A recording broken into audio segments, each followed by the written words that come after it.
नमस्कार मंडळी, श्री स्वामी समर्थ. श्रीकृष्ण जन्माष्टमी 15 ऑगस्टला आहे, म्हणजे शुक्रवारी, आणि शनिवारी 16 ऑगस्टला गोपाळ काला आहे. तर कृष्ण जन्माष्टमी असं पण बऱ्याचशा ठिकाणी 2 दिवस साजरी केली जाते.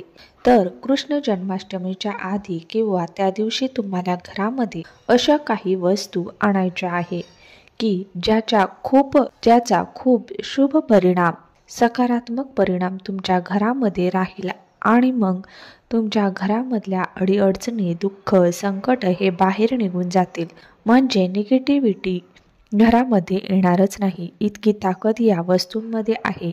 घरामध्ये बघा, सतत वादविवाद होत असतील, कटकटी होत असतील, घरामध्ये विनाकारण छोट्या गोष्टीवरून भांडणं होत असतील, किंवा घरामध्ये लोकांमध्ये एकमेकांमध्ये प्रेम नसणं, या ज्या गोष्टी आहे, घरातल्या ज्या काही आपल्या सांसारिक जीवनामध्ये अडचणी आहेत, तर त्या निघून जाण्यासाठी, त्या आपल्या घरापासून दूर राहण्यासाठी तुम्हाला कृष्ण जन्माष्टमीच्या आधी ही एक वस्तू आणा आणि त्या दिवशी तुम्हाला त्या वस्तू ज्या आहेत त्या स्थापित करायच्या आहे. बघा, भगवान कृष्णांना, श्रीकृष्णांना या वस्तू अत्यंत प्रिय आहे आणि या दिवशी जर तुम्ही अशा शुभ दिवशी त्या स्थापित केल्या तर त्याचा तुम्हाला खूप लाभ होईल.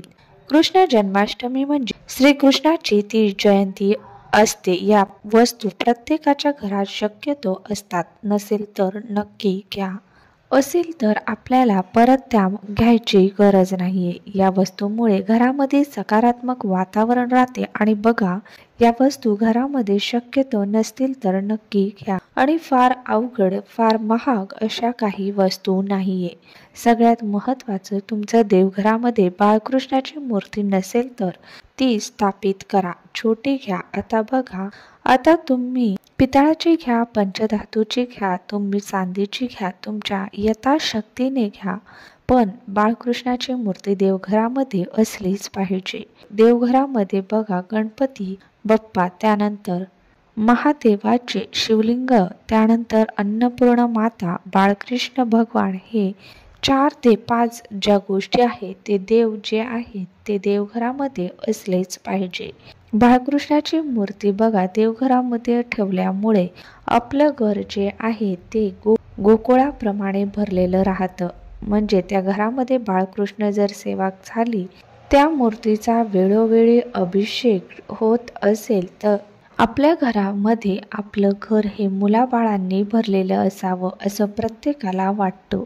नाही तर बघा, एखादी जोडपं आहे, नवरा बायको वगैरे, भरपूर पैसा आहे, भरपूर मोठं घर आहे, सगळं काही एकदम व्यवस्थित आहे, पण त्या घरामध्ये लहान मुलंच नाही, संतान प्राप्तीसाठी बरेचसे प्रॉब्लेम येत, खूप डॉक्टर केले, सगळं काही केलं, पण बाळ होत नाही. तर बघा, बाळकृष्णाची मूर्ती देवघरामध्ये असलीच पाहिजे. त्यानंतर दुसरी गोष्ट म्हणजे बघा, कृष्ण जन्माष्टमीच्या दिवशी तुम्हाला गाय आणि वासरू तुमच्या देवघरामध्ये नसेल तर नक्की स्थापित करा. देवघरामधलं पण मी छोटीशी अगदी गाय आणि वासरू गायचं दूध पीत, अशा म्हणजे असं दर्शन ती मूर्ती असते. गाय वासरू, गाय बघा 33 कोटी देवांचं स्थान त्या गायीमध्ये असतं. आणि आपण बघितलं असेल, श्रीकृष्णाचा फोटो तुम्हाला दिसला की तिथे आजूबाजूला गाय असतात.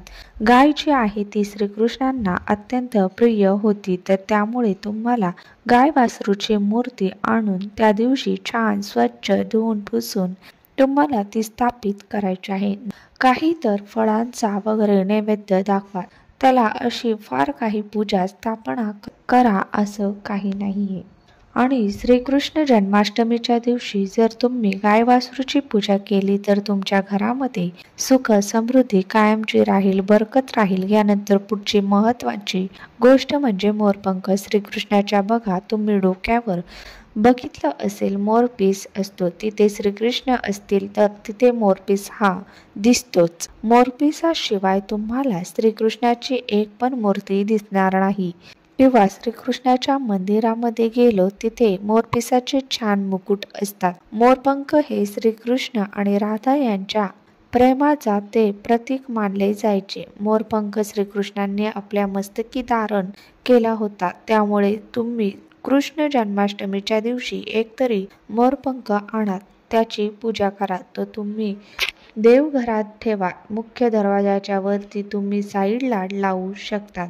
तुम्ही घरामध्ये जर दोष असतील तर ते मोरपंखामुळे दूर होत असतात. मोरपंखाचा उपाय बघा, आपण बऱ्याच वेळेस वर्षात करत असतो आणि मोरपंखामुळे घरामध्ये नकारात्मकता राहत नाही. त्यामुळे मोरपंख तुम्ही नक्की स्थापित करा. यानंतर अजून घरामध्ये बासरी ठेवल्यामुळे बासरी हे एक आनंदाचं प्रतीक आहे आणि श्रीकृष्णाच्या प्रिय वस्तूपैकी ती एक वस्तू आहे. आणि बघा, संपूर्ण सृष्टीचे एक प्रेमाचे प्रतीक म्हणून बासरी असते. म्हणजे असं आहे की आनंदाची काही गोष्ट घडली तर बासरीचा नाद केला जातो. बासरी वगैरे वाजवली म्हणजे तिथे काहीतरी शुभ कार्य होतंय तर असं समजलं जातं.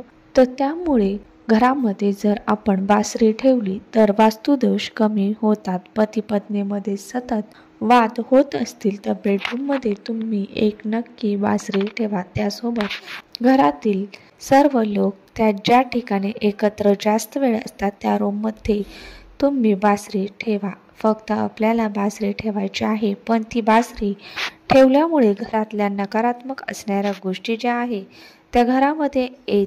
तर या अशा काही अत्यंत महत्त्वाच्या गोष्टी आहेत. बघा, बाळकृष्णाची मूर्ती तर पाहिजेच पाहिजे. तुम्ही त्या दिवशी सुद्धा बाळकृष्णाची मूर्ती स्थापित करू शकतात. बाळकृष्णाची मूर्ती घरामध्ये ठेवल्यामुळे खूप सकारात्मक बदल तुम्हाला जाणून येतील. यासोबत मोरपीस, गाय वासराची मूर्ती या वस्तू बघायला गेल्या काही महाग नाहीये आणि एकदा जर घेतल्या ना त्या परत आपल्याला घ्यायची गरज सुद्धा पडणार नाही. तर जन्माष्टमीच्या आधी या वस्तू तुम्ही नक्की आणून जन्माष्टमीच्या दिवशी स्थापित करा अशी मी अपेक्षा करते. माहिती तुम्हाला आवडली असेल तर व्हिडिओला लाईक करा, शेअर करा. आपल्या चॅनलवर नवीन असाल तर सबस्क्राईब करा. धन्यवाद.